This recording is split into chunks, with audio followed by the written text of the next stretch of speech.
Assalamualaikum warahmatullahi wabarakatuh.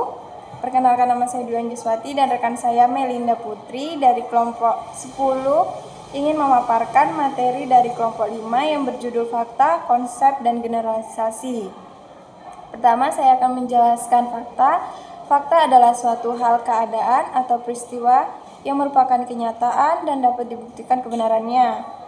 Fakta memiliki sumber data yang akurat, tepat, dan nyata, serta mempunyai sifat yang objektif. Contoh fakta umumnya adalah seperti matahari yang terbit dari sebelah timur dan terbenam di sebelah barat, yaitu contoh fakta yang dapat dipertanggungjawabkan kebenarannya. Yang kedua adalah konsep. Konsep adalah ide atau pengertian yang diabstrakkan dari peristiwa yang konkret. Konsep juga dapat diartikan sebagai gambaran mental dari objek, proses, atau hal lain yang ada di luar bahasa, yang dapat digunakan oleh akal budi untuk memahami hal-hal lain. Konsep dapat digunakan untuk membuat abstraksi terhadap suatu objek yang dihadapi.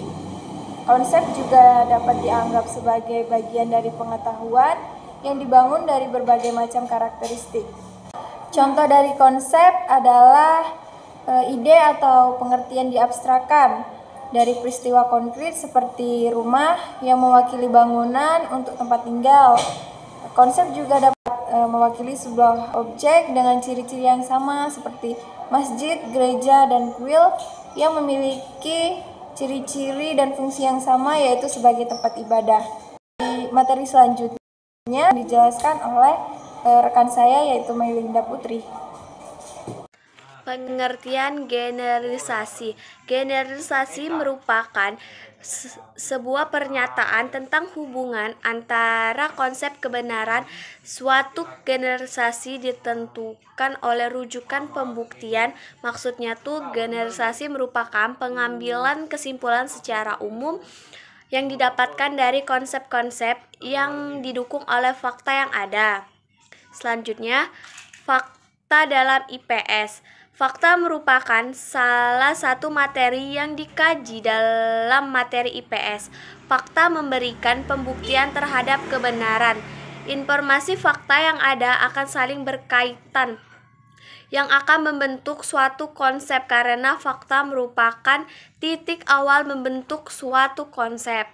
Selanjutnya, konsep dalam IPS. IPS dibangun dari beberapa konsep dasar. Ilmu pengetahuan dasar, sosial. Konsep dasar tersebut antara lain konsep dasar sejarah, konsep dasar lokasi, geografis, konsep dasar negara, dan sebagainya. Dengan menggunakan berbagai konsep ilmu sosial, maka dapat mengambil atau kesimpulan dari penyelesaian masalah yang sedang dihadapi.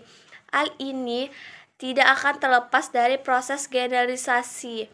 Selanjutnya, generalisasi dalam IPS berkaitan dan kedudukan atau peranan generalisasi dalam IPS diawali sejak pengumpulan fakta atau data membentuk suatu konsep akhir.